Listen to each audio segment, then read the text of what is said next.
Hello, everybody! Guess what time it is? It's time for a new sketchbook! So let's get started!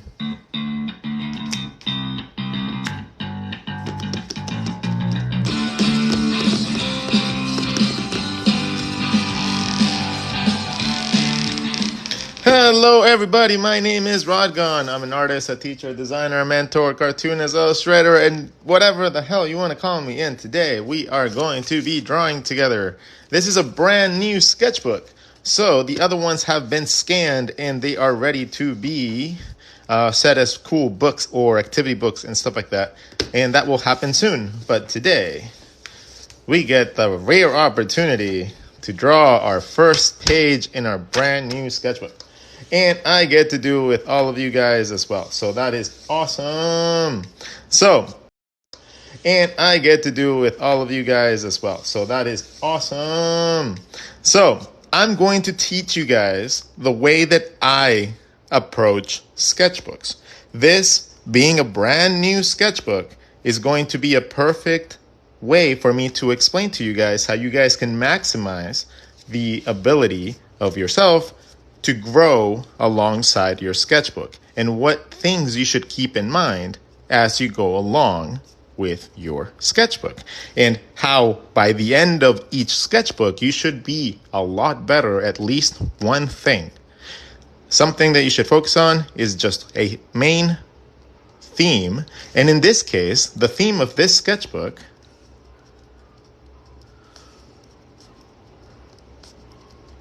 this one is going to be really fun because this one's going to be style. So I progressed through anatomy and foundations. So we did that in the last 3 sketchbooks. So now we're going to go into style. We're going to go into what constitutes style. How do we find that styling? How do we expertly dissect these styles? And how do we apply these stylings to our own individual projects, right? So we have tackled foundations for about a year now. So I personally think that I am ready to teach you guys the next levels. So we have created enough content to be able to create just basic fundamentals of cartooning now. I can probably say that with the videos that I have online and the streams that I have put online, I can easily cover most of the foundational work before you go into any sort of styling. So now this sketchbook is strictly going to be finding different cool things to do with those foundations. We're still going to talk a little bit about the foundational work and stuff like that, but it'll be a slightly more refined classes followed by application of certain styles. So that's going to be awesome because I have been waiting for years to be able to get to the point where I can do this freely and quickly. So now I get to go, woohoo, I'm going to draw a rod. And I don't have to think about expanding the foundation so much. I can just go in and draw myself in like a quadrillion different ways. Using all the little techniques that I've learned, that I have taught, I get to use my drawings to fulfill my needs. So now if I want to draw myself as a superhero, I can take my anatomy lessons that I have learned and I can make myself into a superhero.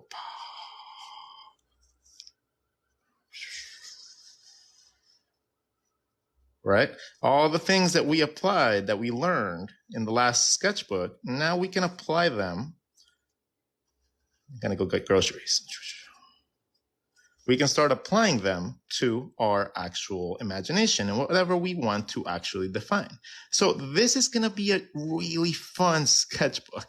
Like I have not really drawn from the point of wanting to do something really cool in very long, because I've been focusing so much on learning my foundational work again, right? So now that I feel like I'm strong enough in that again, and I feel confident about it, now I'm going to go in and I'm going to draw the coolest, most stylized things that I can, because now I understand the anatomy behind what I'm drawing. Now I know how to draw my body so I can make Mr. Rod. And I know how to draw like clothes because I took the time to practice body parts and knowing the position of my hips. I can now draw muscles because I learned how my rib cage is positioned and things that go on top of it. I can now learn arms because I practice very basic foundations like overlapping and foreshortening.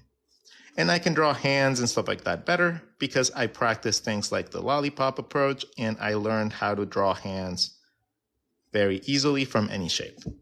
So things like that are just awesome to like put into play and see them actually work, right? Because I'm learning with you guys. I'm like at the same time that I'm teaching you guys, I have not been like a master at everything that I'm teaching you all the time. So I'm learning a lot of the times. I'm learning at the same time that I'm teaching you guys. So it's kind of like a selfish way of me to learn because I learn through explanation. I learn through knowing how to explain things. So the moment that I learn something new, you guys learn something new. And then that's really cool. And then when I explain it, I learn even more. And then it just like becomes like this awesome cycle of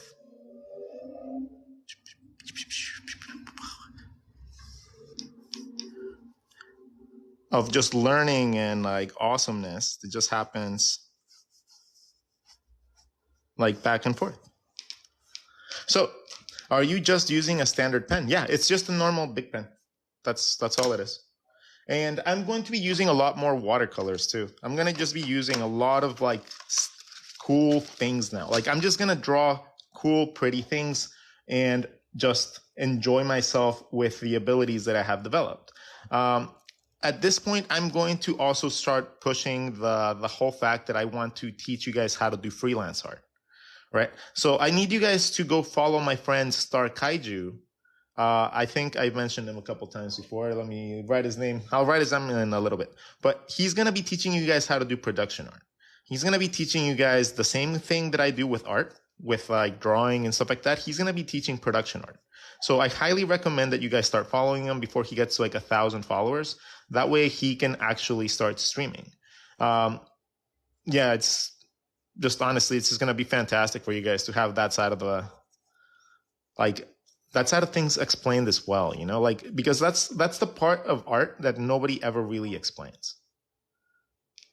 Okay, so once I'm done with my little doodle of me, going out to get groceries, I'm going to write my sketchbook rules. And these are unwritten rules that I normally don't write in my sketchbooks, but I want to write them down because I want you guys to understand why I do my sketchbooks the way I do. All right, so let's go into the sketchbook rules that, according to Rod, the 10 sketchbook rules.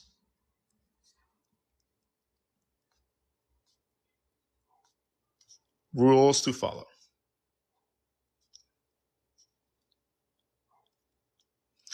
Number 1, our sketchbook is used for learning. Our sketchbook is our learning tool. This is our number 1 an absolute best learning tool that you can have. Use it as such. 2, we will learn something with each page of the sketchbook that we draw. Learn something new.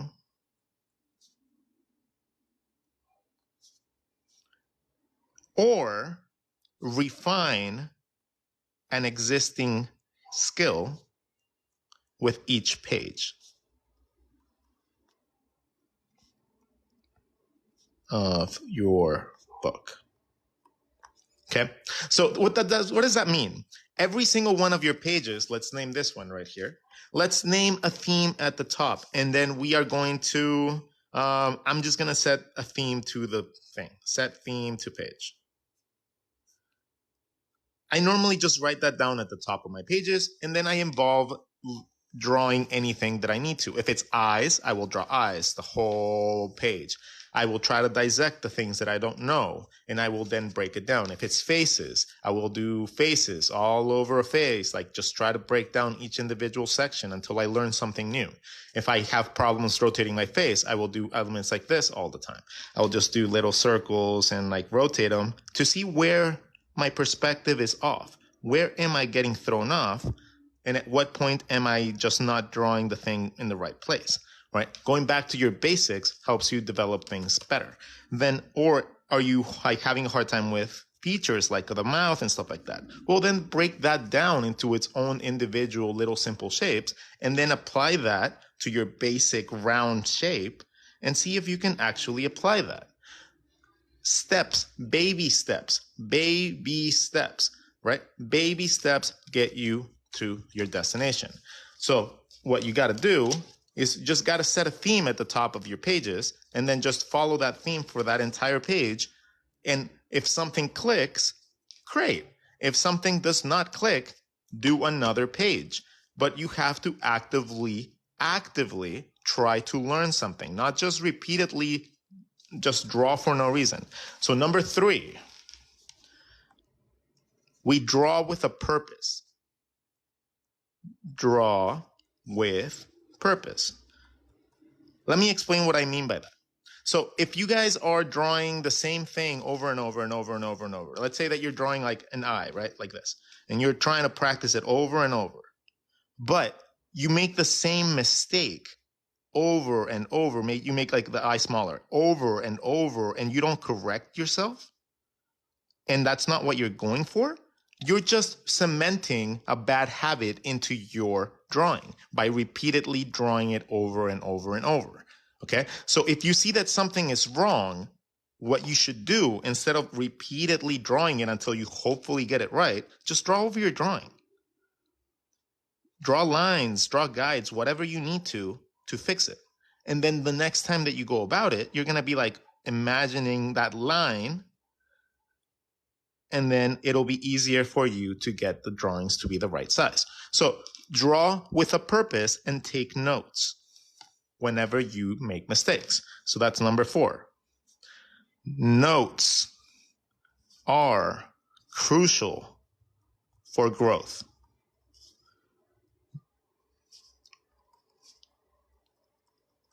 Okay. So if you don't take notes of your drawings, let's say that I'm drawing this guy right here.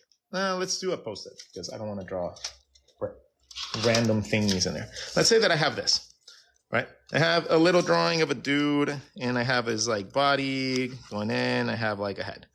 Okay. So let's say that I made a mistake here. Let's say that I did not want the foot to go this way, but I wanted it to go that way. Write down your mistake. Boom. Foot is off. Why? And explain to yourself why. Why is it off? Why did you draw it wrong? Or why did you draw it wrong? How did you fix it? Take notes. Those notes go to your brain. Right? Those notes, by writing it down and acknowledging it like that, your brain goes, next time, pay more attention to that part. And then you will not draw it like that next time. It's just that easy, but nobody ever does this. So this is a crucial, absolutely crucial part of your actual growth. So what do? We take notes whenever we make mistakes, and we fix those mistakes as soon as we can. Fix immediately if you can. Okay. Number 5, your sketchbook is only for you. That's it. You don't have to show your sketchbook to people, right? Your sketchbook is yours.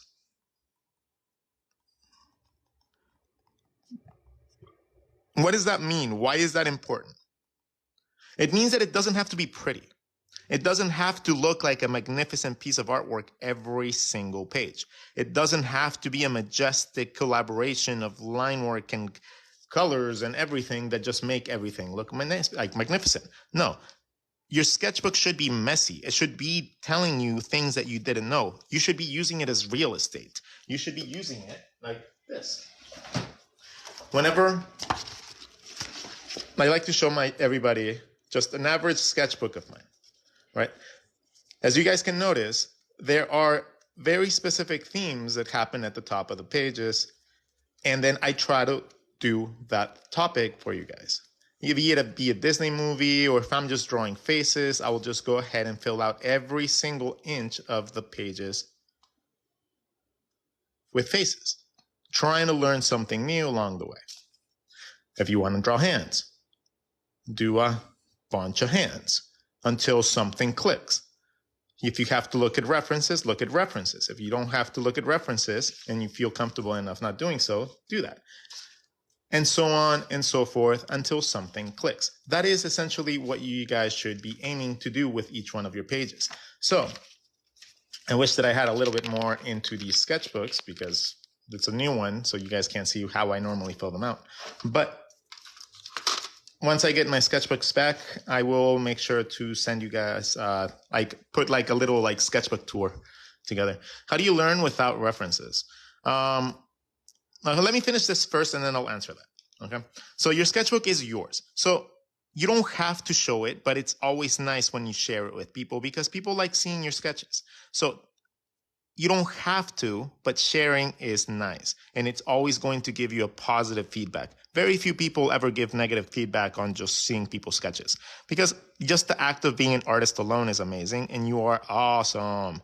Art is awesome. So people love seeing just sketches and just pages and sketchbooks. So don't be afraid to share. But just remember, this is for you. It's not meant to be shared with anybody else. And it's not meant to be made to be shared if you don't really want to.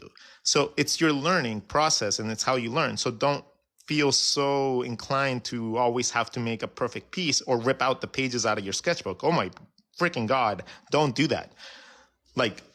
Oh my God, people that rip their pages out of their sketchbook, it's just like, it makes me cringe. So don't rip pages out. Frustration is good. Seeing your progress is even better. So your sketchbook is also your legacy of your progress, right? So you get to see how you got there and how your mistakes were made, and you get to progress and use those later to make sure that you're not making the same mistakes. So your legacy is both your good drawings and your bad. Good and bad drawings. Okay. So not everybody doesn't always have a perfect sketchbook. The ones that I do aren't perfect. They're sketchy and messy as hell. They're just pretty because it's just full of really cute, pretty little drawings. But your sketchbook doesn't have to resemble mine. You just have to know how to use it in the same way to learn. So don't rip pages out of your sketchbook. That is going to be something that you can look back to and see if you've actually progressed. If you always have perfect artwork in your sketchbooks, you're never going to know where you were at that level, and therefore you won't be able to measure if you've actually gotten better. So, number 7, have fun with this shit. Have fun. Okay? Don't forget why you got into art. We didn't get into art and we didn't start drawing faces and like people and stuff like that because we hated it, because we thought it was boring and frustrating. We got into it because we thought it was awesome and it was great and it was fun, you know? Like when we sit down and draw something like a face, right? When you're just drawing and sitting and drawing something, like if you are starting off, you're like fascinated that you can even draw something like a face. Right? You're like, oh my God, I can draw a face. And then at some point, we lose the fascination with that. And we end up wanting oh, well, I don't draw the faces like this. And I don't draw like faces like that. And we start losing track of the awesomeness that it is to just be able to draw something, period. Right? The ability to actually draw something is already a skill that not many people have. And so many people covet. So you're already a person that other people are jealous of, even if you don't even know it. So you're awesome just because you draw. Now, your own particular style might not be something that you're really particularly fond of, but that's something that you can help develop once you establish that you have one. Once you learn a very nice and consistent way of drawing, you can always modify that in order to create any other style that you wish to acquire. Because you're not just relinquished to one style throughout your career. You're going to be able to replicate thousands, if not every style if you really pay attention to your foundations. Your foundations are essentially the thing that's going to help you unlock all that stuff, right?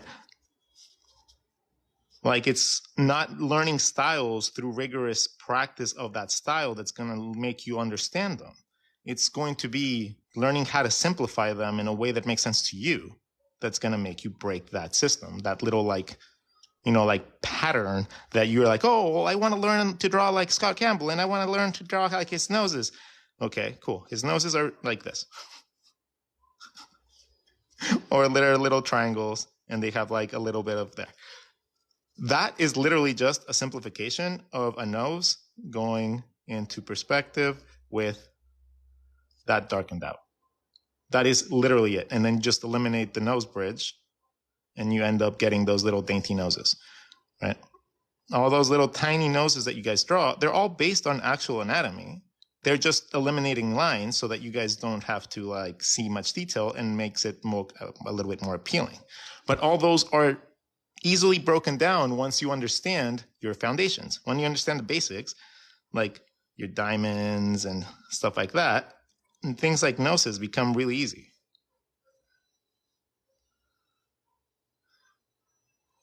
But if you only focus on style and you only focus on getting that perfect little soupy, instead of actually understanding what your nose consists of and the shapes that make it, you're never going to progress past copying somebody's artwork in probably in a less consistent way, because the person that's drawing that is very well aware of the anatomy behind it. So let's see, what should we draw her? I'm gonna draw Vicky Mayhem.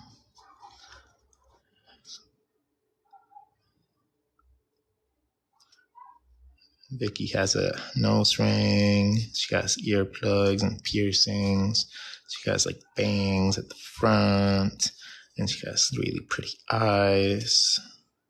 And she has little pigtails or little buns at the back. And she has 8-ball because she likes pool players.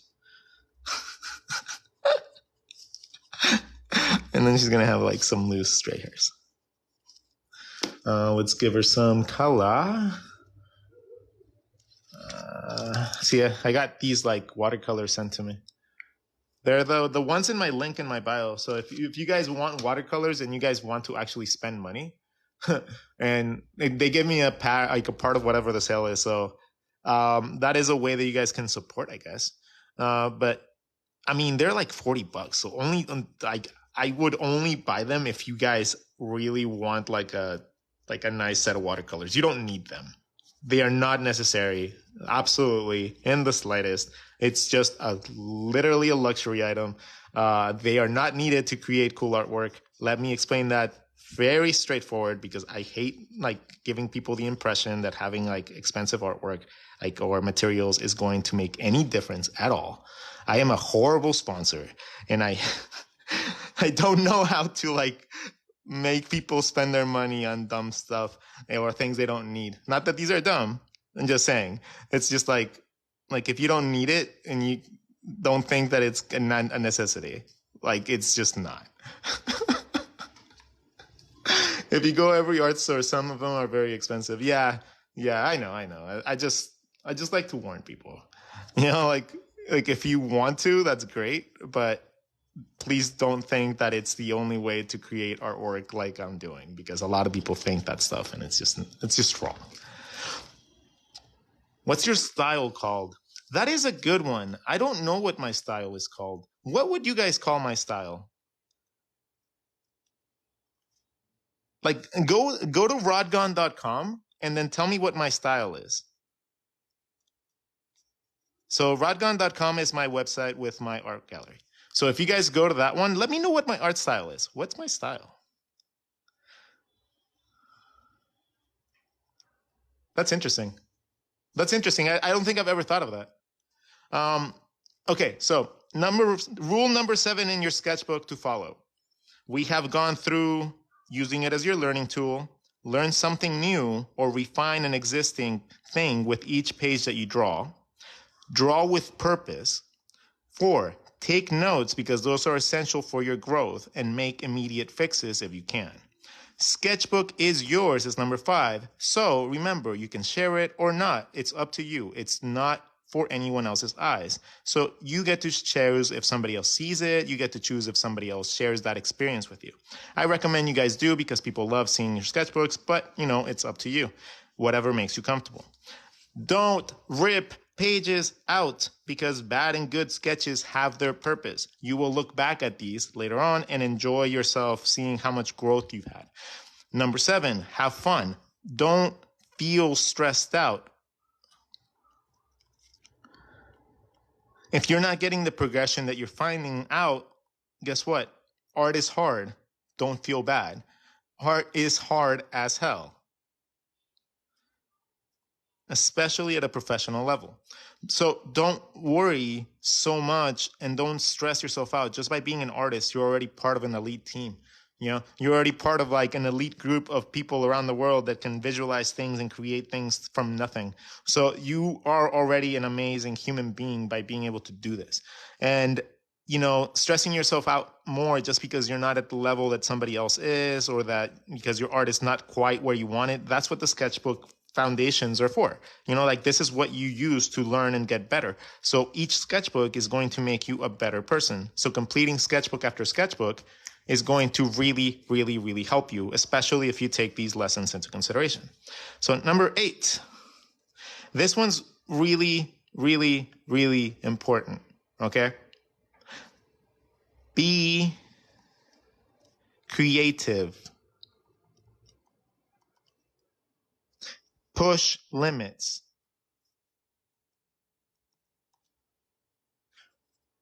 Push what you know to understand what you don't know. Find through this,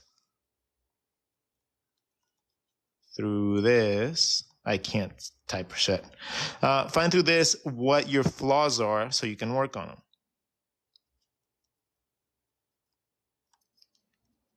Work on those flaws. Draw the things you guys don't want and like to draw. If you suck at perspective, draw perspective. If you suck at anatomy, draw anatomy. If you suck at colors, draw colors. If you guys are horrible at posing, guess what? Learn anatomy and perspective. If you guys are horrible at composition, okay, learn anatomy and perspective.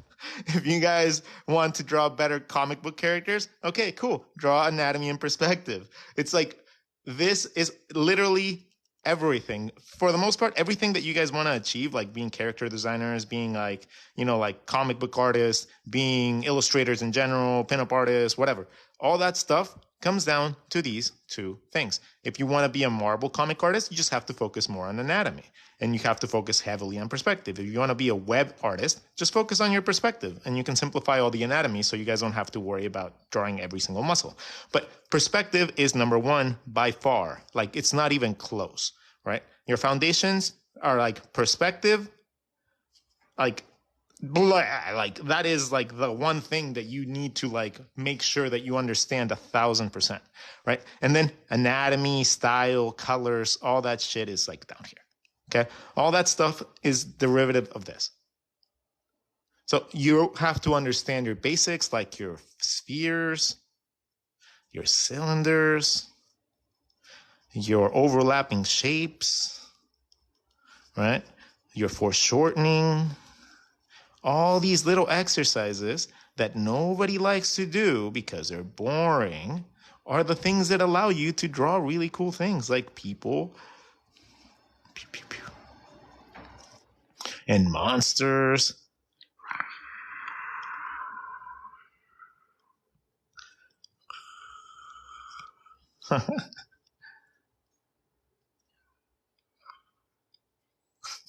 Right? Anything that you really want to do is all based on basic shapes. Like this is a cylinder, this is a cylinder, that's a cylinder. And when it comes down to more anatomy based things like legs and stuff like that, all this is just cylinders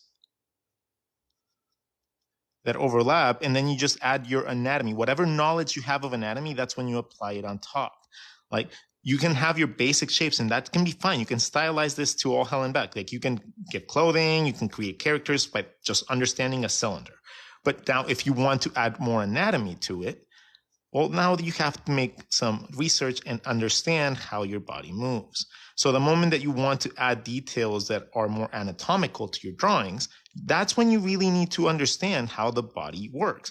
Doing it through stylization is going to be really tough, right? Understanding this stuff and then like how the legs work and how the muscles work. And if you just do it based on like a comic book reference, it's going to be so tough for you to understand how they broke that down. It's going to be so difficult for you to be like, well, why is this big bulge right there? And like, why is there like 17 ab muscles? Like, why is there like quadrillion little veins? Like, what is this? Like, do people actually have these things? Right? Like, you're not going to look at a body and be like, oh, well, let me draw somebody that's just normal.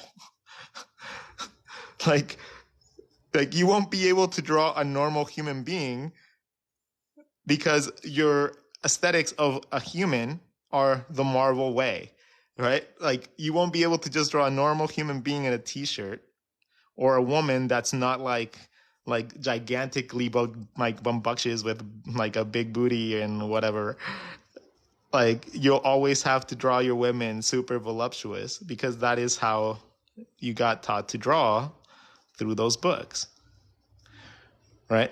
Instead of being able to draw a person just like chilling and then just make them into a woman by making slight changes to their anatomy. So it's like understanding your foundations is a fantastic way to be a really good artist. So be creative with what you know and what you don't know. Work on your flaws. And that is why this is probably one of your strongest rules to follow. Like if you're going to follow any of these things right here, right? If you're going to follow any of the rules that I'm setting forth right here, that should be a really towards the top. Like that is one of the most important ones because this is how you use this as your learning tool, right? It goes in hand with number one. It's your learning tool, but this is how you make that happen. Understanding what your flaws are and then working on them nonstop. 9, remember why you became an artist. So draw the things that make you happy, right? Like if drawing really cute little things like cute animals makes you happy, draw what makes you happy. We always forget, like in the search of drawing, like and creating art that's going to be making us recognizable as artists. And, we want to search for that fame and that fortune and that, like, I don't know, like whatever people actually search for when it comes down to an art career, right? Like in the search for that, we always forget that it's not always what we want to draw, right? Like if what you want to draw got drilled out of you in college, like it did with me, if it got drilled out of you in college, like, no, that's not going to be what you get good at. That's not going to make you money. That's not going to do this. That's not going to do that. Blah, blah, blah, blah, blah. Holy shit, dude. That like brainwashes you into thinking that you only have a certain amount of options. So don't do that. That literally defeats the whole purpose of going into fucking art school. I'm sorry for the language, but it really is something that is incredibly for me. Like I hate it. I hate how my art school treated us. So I don't want that to ever happen to anybody else. Right. So if you go into art and you want to be an anime artist, guess what? Get really good at your foundations so that you can actually draw the things that you want. The reason that people tell you in art school not to follow anime and stuff like that is because they don't want you drawing in style before you learn all this stuff. So they tell you not to do it instead of telling you how you can do it better, right? Instead of being like, well, if you do this, your art's going to go off the top of the charts and you're going to be able to draw all the really cool anime eyes you want, right? You're going to be able to draw all the cool stylized anime eyes that you feel like doing ever. If you just learn how to draw a circle inside of a circle. If you learn how to do this, you can do this. And it's actually really, really much so the case. Like if you learn how to draw an eye in general by drawing around it, you can learn that and make that into any sort of eye that you require. So it's learning how to do this doesn't just unlock the anime stuff that you want to draw. No, it unlocks everything, right? So it's the way that you get explained and taught makes a big fucking difference, right? Especially if you're impressionable and you're a young person and you don't know like how to achieve your dream. If they just tell you give up on your fucking dream that you went to art school for, like what the fuck? Like, like seriously? Yeah, this applies to every single drawing. Like it applies to engineering drawings too. Like if you were drawing like a schematic or something for like a building, right? All you do, it's the same thing. You're just using that schematic and just dividing it into more parts. And then you can use that for your drafting and all that stuff. So it's not relegated to a certain style or cartooning or comic books or whatever. It's just something that you can use, period. If you learn how to use basic perspective, you can start adding shapes to your buildings, canopies, balconies, side stairs, whatever. It's just a matter of your imagination at that point. I've recently been learning how to draw objects and I'm dying. You're dying? Do you think art school actually teaches people? I think some art schools do. I think some art schools actually do teach people and they actively have the notoriety of teaching people, right? Of like producing good quality students. The school that I went to was the Art Institute of California. And I cannot tell you enough bad things about them, right? I went to AI and just save your money. Like literally see if you can if you're in it right now, get transferred to a school that's actually decent. Honestly, it's just that I don't care if they like give two fucks. Like I can give you guys so many accounts of like horrible things, like from the teachers to the curriculum to the way that they like help people coming out of college to the way they scam people, telling people that a job industry is being a fucking photo printer copy person at Target. Yeah, it's not, no. Just be careful what you go into and what you spend your money on. It's just like people go into it for hundreds of thousands of dollars sometimes. And then it's just like they end up not being able to pay it because of the subpar education and they don't teach them how to survive outside of being employees. So, if you ever plan to be an artist and don't want to go into debt for no stupid reason, don't go to art school. You don't need it. You just need the drive. And if you don't have the drive, you wouldn't make it in art school anyways. So if you don't have the drive, that's just not going to happen. It's needed. That is the one aspect. You don't even need artistic skill. You just need the drive. You need to be wanting it. You need to want it badly. And if you want it badly enough, you'll learn. Because there is a certain process that you guys can actually take to be able to get from step 0 to step professional. And, I'm trying to map that out for you guys in like a cohesive way. But yeah, until then, we have these sketchbook lessons and stuff like that. So Number nine, draw what makes you happy so that you don't lose your soul, right? If you like drawing really cute things, draw really cute things.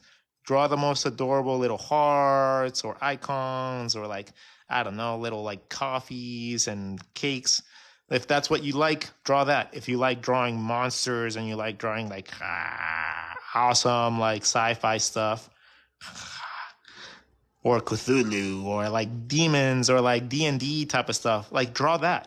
Make yourself happy with your art, because honestly, like the moment that you lose that passion and it becomes a chore instead of becoming fun, then like we lose the whole reason why we became artists, right? We lose that whole reasoning. Like, why the hell did we become an artist if we're going to be bored out of our fucking minds with it? Like, there's no point in that. So, number 9, draw what makes you happy, regardless of what that is. You want to be better at what you are happy drawing. So, take all this to make what you like drawing better. And then number 10. Number 10 is the most important one of all. Okay? Number 10. Have fun.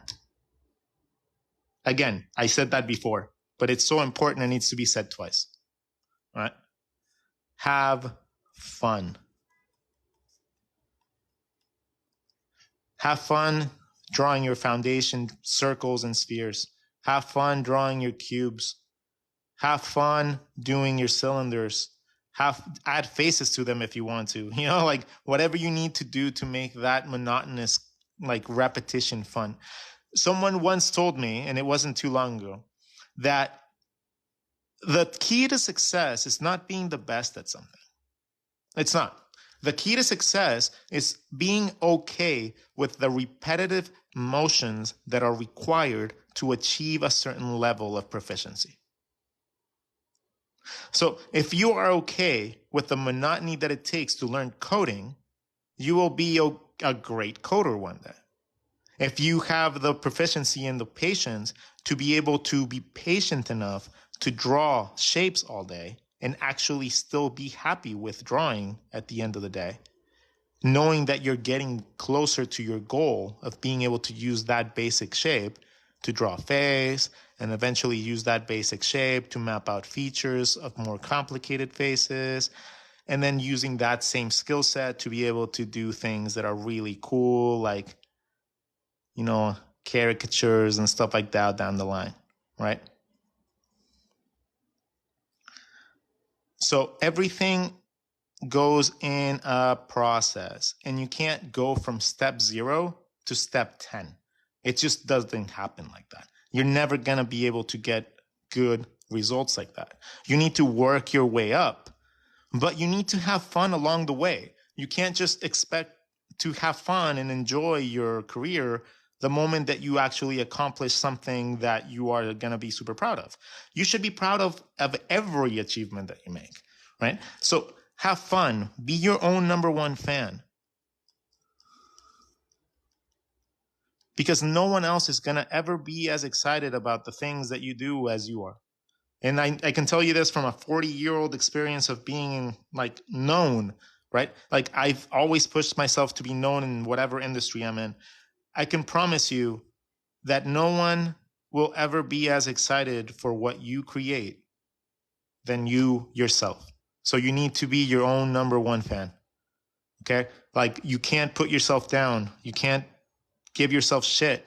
You got to give yourself a break. And you have to make sure that you realize that what you do is important because it's important to you, not because it's important to somebody else, not because it'll make a difference, a lick of difference to anyone else.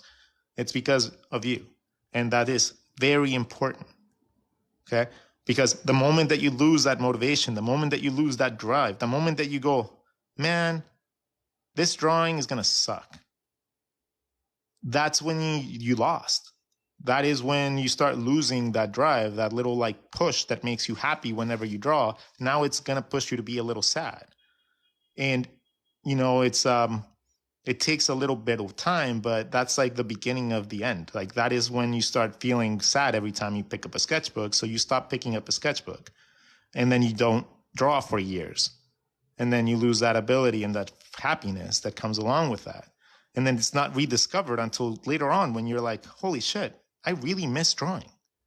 Right? I get people like that all the time that message me and tell me oh, Rod, thank you, blah, blah, blah, because, you helped me rediscover this stuff. It makes me sad that people lose that spark because it's something that is incredibly important to me.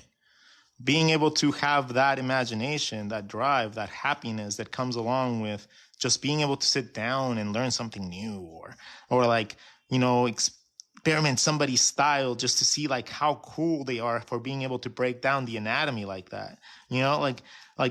Now I get to see people's artwork in a completely different light. I get to look at it and I get to analyze their artwork for how amazing their analytical skills are because they came up with a very awesome and just original way to break down the anatomy of a human being. So if you are able to draw that and make it your own, ooh, oh my God, that is amazing. That to me is the symbol of a true, innovative human being. Somebody that's going to take their knowledge and then apply that in a very unique way that is going to impact other people. Should a person draw every day? Yeah, absolutely, man. Okay. So if you don't draw and you don't feel like, if you feel like you have a time limit and you're like, ugh, I need to draw like 4 hours today.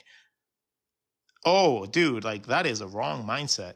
Like, like if someone was like, dude, you get to draw like 10 hours a day. You get to then draw 10 hours today. I'll be like, fuck yeah.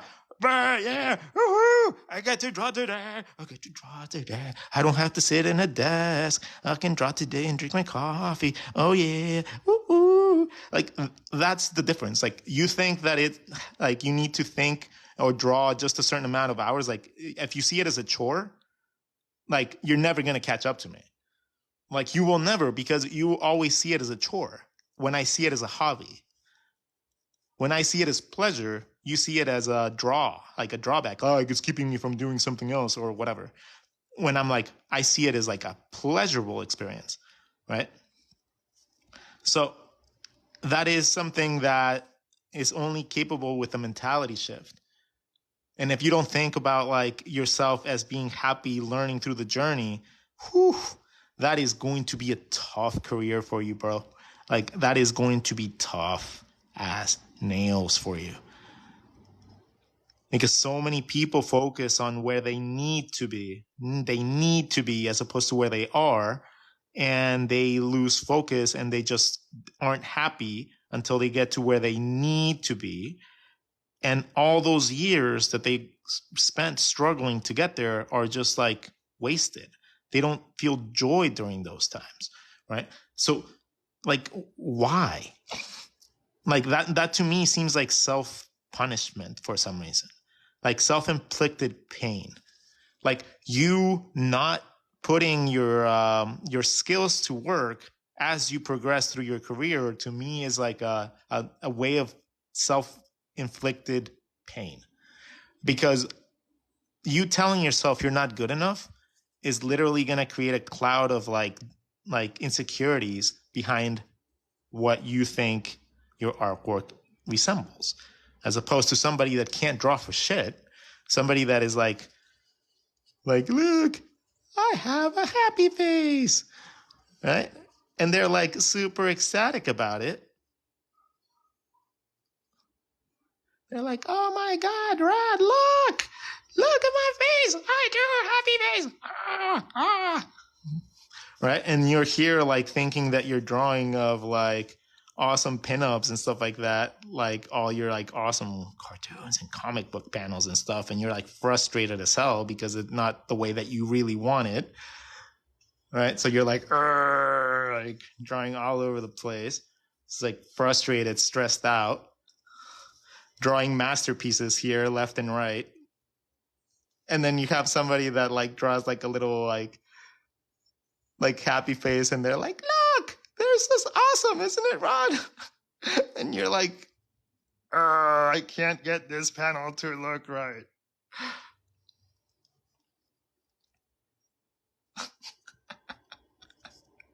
So it's all perspective, guys. Like we have such a cool power. Like if you're able to draw, you have such an amazing superpower. Like you have the ability to make people smile. You have the ability to make people cry. You have the ability to move people's emotions. You have the ability to make people fall in love with you. You have like the ability of like so many things. And it's like we don't realize this till we see it in action, right? But if you are actively aware of this and you're aware of like how much impact you can do with your art, it's just amazing. Look, look. I'm gonna make him looking down there.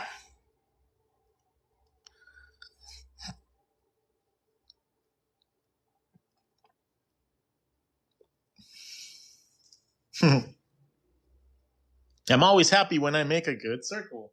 Yeah, me too. Because making circles is not easy.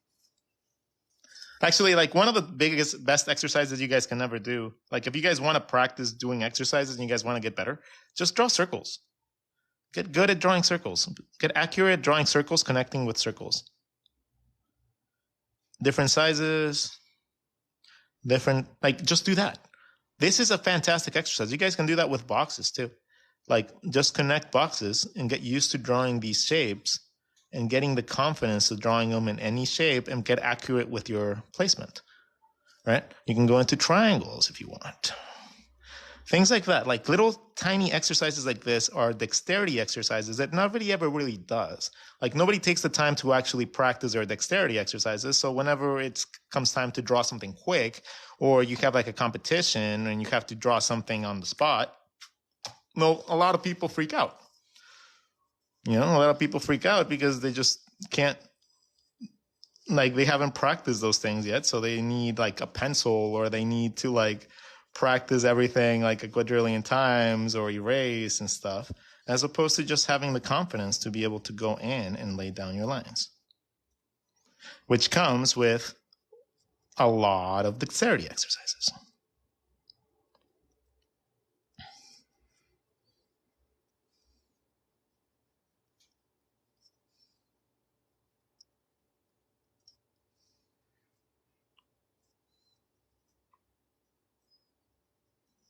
Mm-hmm. So dexterity is very important as well. You can't just have knowledge. You have to have knowledge, and you have to have the skills to back it up. Again, art is not an easy field to go into. Art is not an easy thing to get into. And I'll repeat that through the mountaintops and like here and there and back, because people think it's an easy career. It's not. It's not a given that you're going to have the ability to draw. It's not a given. You can work at it, and you can definitely achieve it if you put a shit ton of work into it, but it's not an easy field. Like, it's not a given that everybody's going to achieve that like ability to view things, right? And you can foment it and you can drill it into yourself. And kind of like me, I was not geared towards this shit. Like I did not know how to draw a circle. I didn't, like when I started, I couldn't draw a sphere for the life of me. I couldn't even draw an apple or like an orange. Like I couldn't see things like that, right? It took me 20 years to be able to get it. And luckily now I'm able to teach people that a little bit quicker. So because I struggled so much, now I can actually explain it all the way down from a circle inside of a circle. And then I have learned to come to be able to explain everything based on just drawing a circle inside of a circle. And if you can do that, you can probably draw most things that I draw. Circle inside a circle gives you your midline. Circle inside the circle gives you the cross section. You draw a beanbag to get a mask. And then a circle inside a circle gives you your hairline. So here, circle inside of the circle gives you your ear and the other ear, which gives you your neck. A circle inside of the circle gives you your rib cage. It gives you your collarbone. It gives you your jaw. It gives you so much. Like, so a lot of the information that like you get from just drawing a circle inside of a circle, it's like incredibly easy to use that to be able to map out your drawings. And it's a very consistent way of doing so too, right? Like you get the ability to have a lot of fun with drawing circles inside of circles, inside of circles, inside of circles. It just gives you a lot of freedom in the visualizing aspect of things. So when you are learning your foundations, that is the reason why you learn foundations, so that you can apply these very basic like shapes and techniques to things that are a little bit more stylized, maybe. Right? Whatever way you want to take that style is up to you, but those concepts apply the same way.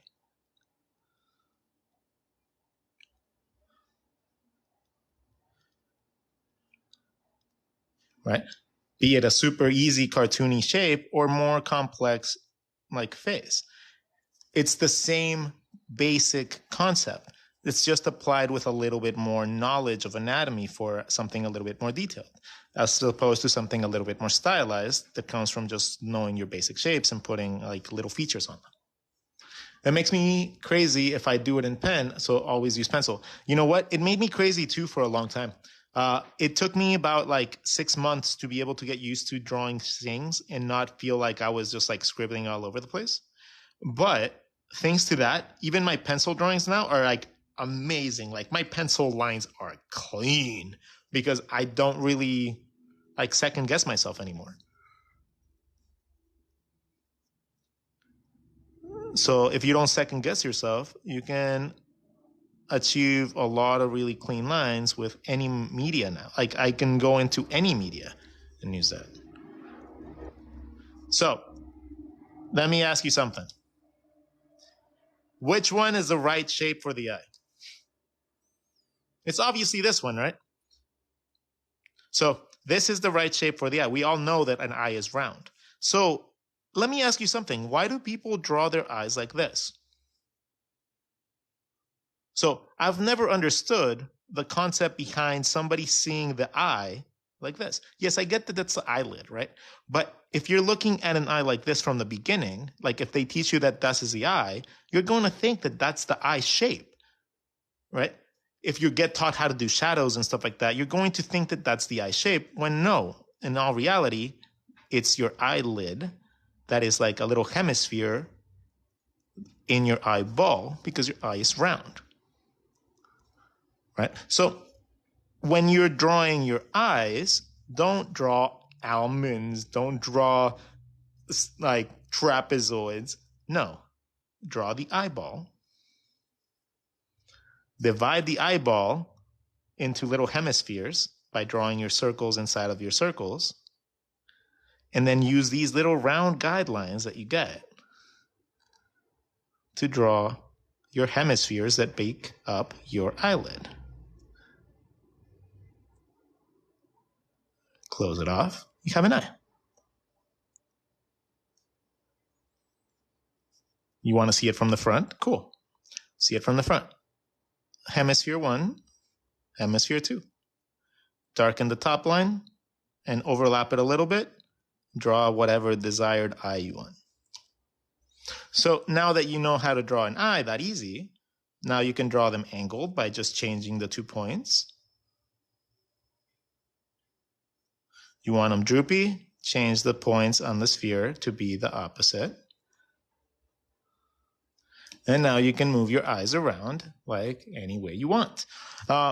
It's not hard to learn how to draw eyes like this. And as you learn how to draw more anatomy, like once you learn how to draw more anatomy, you'll start drawing like your little tears and your little eyelids and like the depth to them and stuff like that, right?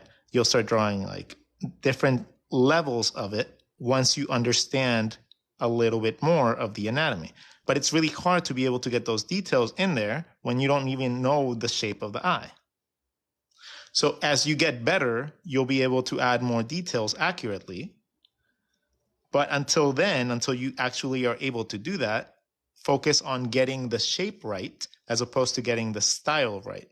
The style comes way easy after you learn how to draw your shapes. How do you add emotion? Emotion comes a lot from the play of your eyebrows and your mouth, right?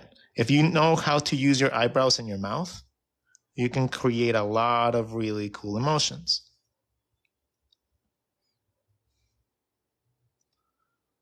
Right? From sadness to happiness to doubt.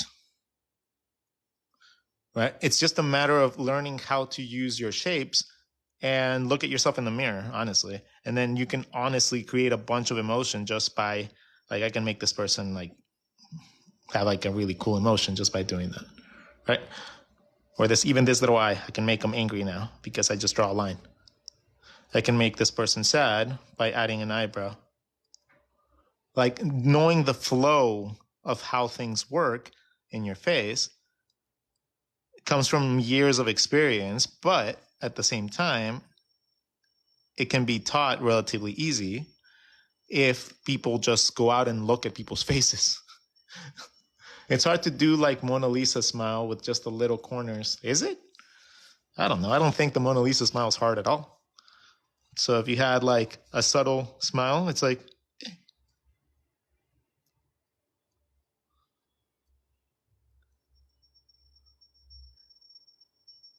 it's just a little tiny thing. Like why is that hard?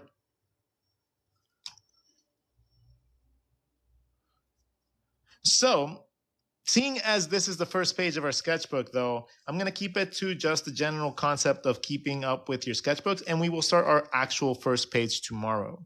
So, thank you guys so much. Let's recap a little bit about what we learned today and what we are going to be focusing on during this one sketchbook. So, today's talk was going to be based on your sketchbook rules to follow. Right? We talked a little bit about what we're going to be doing with this one sketchbook. This sketchbook is an Artica sketchbook, and they're nice sketchbooks. They have nice paper, but they have perforated edges. So I am not completely sure how sturdy this is going to hold throughout the whole book. Yeah, so I'm not sure about that. Well, I'll let you guys know like along the way, but like hopefully they don't start tearing off my page towards the end of it. Anyways, it's an Artica book. It got sent to me to test out, so I will be giving my honest advice on this throughout the whole time that I have it. My online art teacher smile. Let's see. Oh yeah, we talked about the sketchbook rules. We go over the rules again. So the 10 rules that I like to follow whenever I follow a sketchbook, these are unwritten rules that I normally don't write into my sketchbook anymore, but I used to do it every single time. I might make a little sticker so you guys can put it on the front of your like sketchbooks whenever you guys order something from me or something. But 10 sketchbook rules to follow. 1, it's your number 1 learning tool, so use it as such. Number 2, learn something new or refine an existing thing with each page that you have. So write it at the top of the page. Follow that thing for the entirety of your sketchbook page. Hopefully you learn something new for that one thing. Number 3, draw with a purpose. So that means don't just draw and draw and draw and draw and draw without understanding what you're drawing. Repetition without purpose just cements bad habits in even deeper. So try not to do that as much. Draw with a purpose and try with the purpose of drawing every single thing you draw. I'm not kidding. Everything you draw should have a purpose. If I'm drawing a circle, that circle should have taught me something or become something that's going to help me refine something that I already know, right? Making sure that each one of your pen strokes straight up becomes something that has a purpose is going to be very valuable down the line. So you're going to be able to distinguish between just nonsense drawings and drawings that are teaching you something. That is going to be very crucial as you go along your career. So number 4, notes are crucial for your art growth. So you need to take notes of your art. If you make a mistake, if you make something wrong, write it down and try to fix it immediately. Even if it makes your sketch ugly. It's already like according to you, messed up. So just fix it anyways. This is going to tell your brain not to make the same mistake twice. You're going to be less likely to run into doing the same mistake twice if you do this, and it's going to help a lot with your progression as an artist. Number 5, your sketchbook is yours and yours alone. So yours means you don't have to show your art to anyone. So you can draw whatever the hell you want inside and make sure that you are just enjoying what you're doing. You can share it with the world, and that's awesome because most people will actually love seeing your artwork and it's going to help you progress, but it's yours. So you get to choose to do whatever the hell you want with it. If you want to share it, great. If you don't want to share it, great. You don't have to have any expectations of it for anyone, right? So your expectations, your self-expectations are yours and yours alone. No one is going to judge you for what you are drawing. Most people will just be awesome and like be very ecstatic the fact that you are even sharing your artwork with anybody because it's really hard to draw. Art is hard. So keep that in mind.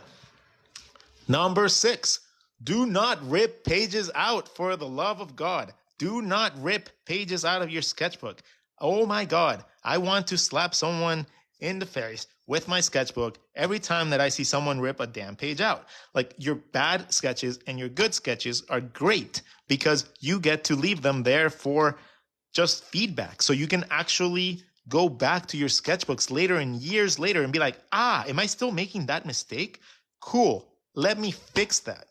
So if you don't have those, you're going to think that your career was awesome and you didn't have anything to worry about and you were always great. That's not the case. And we all know that. So make sure that it's not to like put yourself in check or anything. It's just so that you can actually learn from your mistakes later on down the line. So don't rip pages out of your sketchbook. It's all your growth. It's all your brain. Like if you aren't able to draw bodies right now, check back in like a month, a year, and then see if you have progressed in that aspect. If not, now you know what the theme of your sketchbook is. So number 7, have fun. Art is hard as is. So having fun is an incredibly important aspect of it. So don't feel too stressed out. If you're not grabbing something, remember the journey is the fun part. The journey is really fun. Like you need to understand that it's not just the destination that you need to have like in mind whenever you are like thinking of your ideal like career. It's the journey as well, because it's going to take a while to get there. And if you're only happy when you get to the top, well, you're going to be miserable throughout the whole time. Then, maybe that's not the career for you. Number 8, be creative. Have fun with your artwork. Remember to push your limits and find out what your flaws are. Push your limits so that you can understand what you need to work on next. So if you have a hard time drawing faces looking up, guess what you should be working on? Right? What do you think you should be working on if you have a problem rotating faces? I wonder what. Like, I don't even have to say it. Like you guys understand the concept of doing the things that you guys are weak at to get better at them, right? Like that is a very, very basic concept as to how to learn to get better. You take your weaknesses and you just nail them out. So why don't we apply that to our actual drawings? Why don't we apply that to our actual art? Like we just don't, because we want to create really cool things that people will like and give shares and all that crap. So when we stop thinking like that and we start actually wanting to improve for ourselves instead of just wanting the notoriety, or we want like the extra, like, oh, I want to be the next top artist. Like you can't do that if you don't work on yourself. You can't do and be the best artist if you don't have the ability to compete with people that are doing it, right? If you don't have the ability or the time or the patience to be able to sit down and practice all this stuff, it's going to be really freaking hard for you to compete with people that do. And I can promise you the top people are doing this and more. Like some of them are more obsessed with drawing than I am. And I'm drawing a good like 6 hours a day, right? So it's their life. That is what they do. So if you want to be one of them, you need to adopt that mentality as well. Be creative. Push for your flaws so you can understand them, so you can make them not a flaw anymore. And then you move on to the next thing that's hard. And that is how you progress and you learn to use your sketchbook as a learning tool. Number 9, draw what makes you happy. Yes, as opposed to this whole concept of drawing and pushing your limits, you still have to do it within a creative realm that makes you happy, right? Why would you push to learn every anatomical point if you're never going to draw like Marvel, or you're never going to draw like every single detail on a character? Don't. If you're going to just like draw webcomics, focus on simplifying the body instead of detailing it out. Working on the thing that you want to learn. Working on the thing that makes you happy. Draw your comic character a million times. Draw character sheets, draw poses, draw expression sheets. If you're going to be doing animation, draw motion charts, draw people moving, draw like ghosting, like in poses, so you can actually understand how the body moves, how you need to set your keyframes, stuff like that. Things like that are basic exercises that even for animation, you can use on your sketchbook. So you don't need to have a computer with you anytime that you want to practice animation. You can just literally practice animation by having, here, I'm going to draw inside my brain. You can practice just keyframes by literally just drawing things like this. Okay. Learning the timing of things, how things squash, how they stretch, how they hit, how they bounce, how they go into perspective, stuff like that. You can have a bunch of practice getting that to work, it's going to be easier on the computer if you do it on paper first. I'm just saying.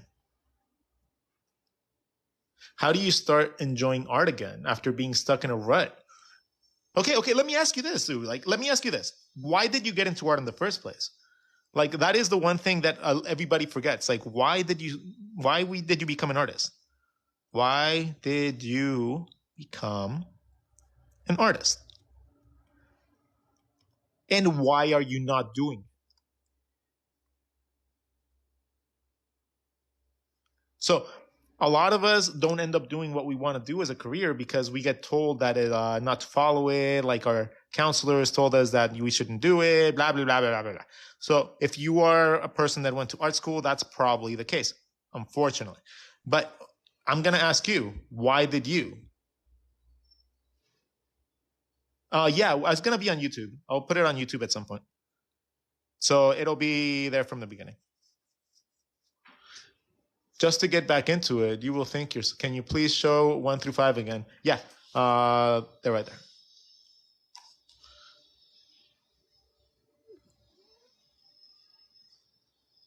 I've always been drawing, and it's a way for me to find comfort. My parents always supported me for it. I don't know if that's the same person that asked the other question, but why did you get into art? If you got into art because you wanted to do comic books, then do comics. If you wanted to do a webcomic, do a webcomic. I wanted to journal my life. That's why I draw myself so much, right? I draw myself all the time because I wanted my artwork to reflect journaling of my life. So I draw myself all the time because I want to journal my life. I want to journal every single time that I look at my sketchbook. I want to learn what type of glasses I was wearing and what type of mustache I was using and what type of mentality was I in, right? Whenever I look at all these drawings, even if it's the teaching ones, I'm looking at a baby journal of my life. So I absolutely enjoy, I love seeing my sketchbook as that. So that is the reason that I draw, right? The reason that I wanted to get into artwork wasn't to work in animation. It wasn't to be the next Walt Disney. It wasn't to work for Pixar. It wasn't to do any of that shit. I just wanted to actually work and be able to draw enough that I could journal my life. And I never thought that I would be a proficient artist. I just thought that I'd be able to draw enough to be able to have fun and enjoy my life doing a monotonous creative job like a production person or something. And then just, enjoy myself doing a little doodle here and there, just enjoying my life. That was literally all I expected out of my career. Things happened to work out for me and it actually picked up and I actually got to have a fantastic career outside of working for studios or anything like that, mostly self-employed.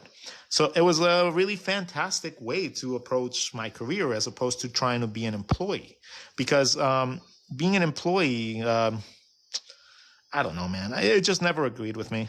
I don't like being told what to do. I don't like to be told how to be creative and I don't like to be relegated to anybody else's methodical way of creating when I have a probably more efficient way in my brain.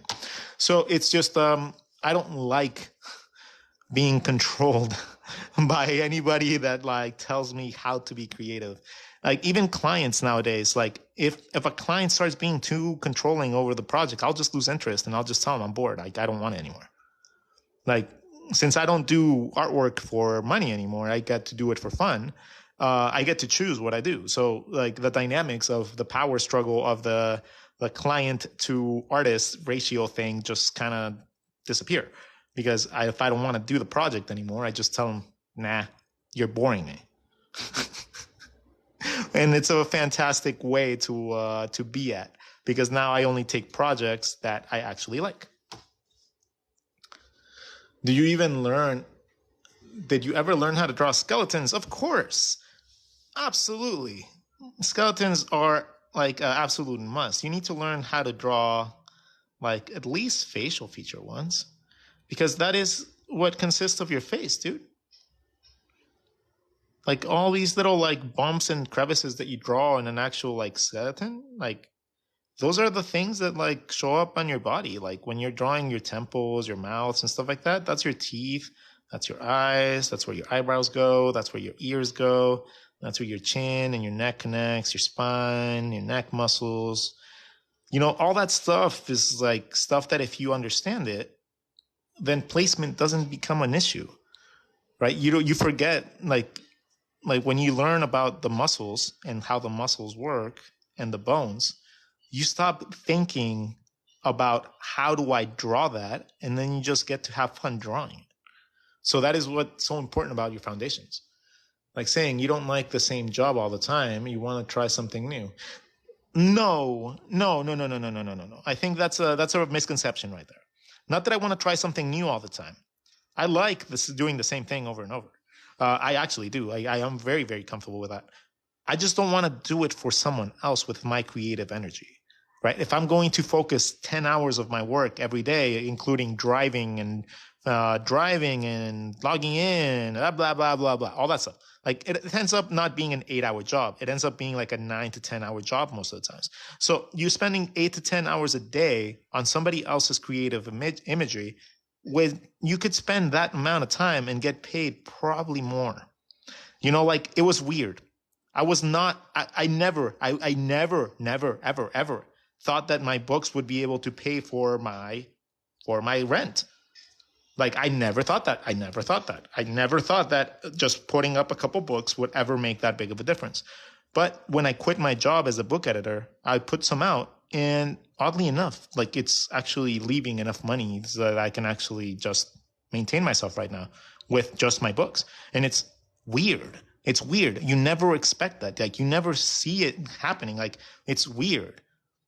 But being an employee with those 8 hours that you have, not doing anything for anybody else other than the boss, generating them thousands of dollars, you could be doing that for yourself. And it's once you realize that it is a possibility, as opposed to thinking it's like a dream, once you realize that it's a lot easier than people think, I think that's going to be a huge shift dynamic lately. It's going to end up being with a lot of people trying to pursue their own dreams as opposed to being employed. And since employers aren't paying what they need to be able to maintain people happy, it's going to be a very creative and creator driven like market. And if you learn how to establish yourself into that right now, I have a feeling you're going to do very well in the next couple of years, especially with the writer's strike and stuff like that, right? You're going to be able to produce content that is going to be seen. And people are going to be so starved of content that if you create something that is worthwhile, then you're going to be in this little baby gold mine that is going to come from that. Do I live in America? Yes, I do. All right, guys, this is the end of this page of our sketchbook. I'm glad that you guys learned a little bit more about how to maintain your sketchbooks. I hope that you guys learned a little bit more about how to actually progress and learn with your actual sketchbooks. This whole sketchbook is going to be based on style. So we're going to be focusing a shit ton on learning how to draw different styles and different things. And I'm going to try to break down people's styles as well. Like I'm going to try to like dissect them and see if we can like analyze popular styles and how we can make them like our own and achieve things like that. So that's going to be fun. There's going to be a bunch of videos on that, and I'm going to be working on my own original properties too. So I'm going to be working on my own stories and my own concepts while I develop this. So I've been dying to be able to get to this point. So you guys are going to get to see a couple things. You guys are going to get to see Spirit Stones. You guys are going to get to see Mr. Derp, me and Mr. Derp stuff. You guys are going to get to see a lot of Zooks stuff. A lot, like Pinup Week is going to start. So at the end of next week, we're going to release pinups for print. So seeing as it's a new updated book with like almost like 30 extra pages or so, I'm going to start doing a pinup every single day until we get to that day. So every single day, you guys will have a cool video of a pinup to see on YouTube and on TikTok. So I'm going to be doing some really cool ones like the Velma one that I did before and like the Daphne one. I'm going to start just making a ton of pinups just because I want to have a lot of cool things for cons as well. I want to go to conventions as well. So you guys will be seeing a lot of drastic changes in my life. You guys will be seeing me at conventions so that I can see you guys. I'm going to start to set up like talks at art schools so that I can actually like go mentor you guys as you start to graduate and stuff like that. I want to talk to people that are like ready to go out there and actually be employed, so that they know what they're going into and they actually know what to expect. Like that is something that I really, really, really want to do, because art schools are horrible and they are widely known to not be very good at that. So I want to be able to talk to as many people as I can through that sort of measure. If I can make that happen, that'd be fantastic. And it's also, I'm always trying to get a job in teaching. So if you guys have any art schools that would like to employ a very good teacher, let me know, because that is something that I'm constantly going to be pushing. I always wanted to be a college teacher, art teacher. I want to influence people at that level. And even though I do teach everybody online, it's just a dream of mine to be able to teach at a classroom. So if you guys know of anybody that is hiring, and if you guys want to put a good word in for me, fantastic. That'd be a great way to support me. If not, just my books and just subscribing to my shit is the best way to go about helping me out. Have a wonderful day, everybody. Hope you guys learned something. We got to draw a cool little Vicky. She's so cute. And yeah, have a wonderful day. Take care. Love you all. And as always, I like to send you guys off with a nice message, right? So let's send you guys off with a little bit of love, a little bit of live, a little bit of laugh, a little, and a lot of it of draw a lot. Have a wonderful day, everybody. See you guys soon.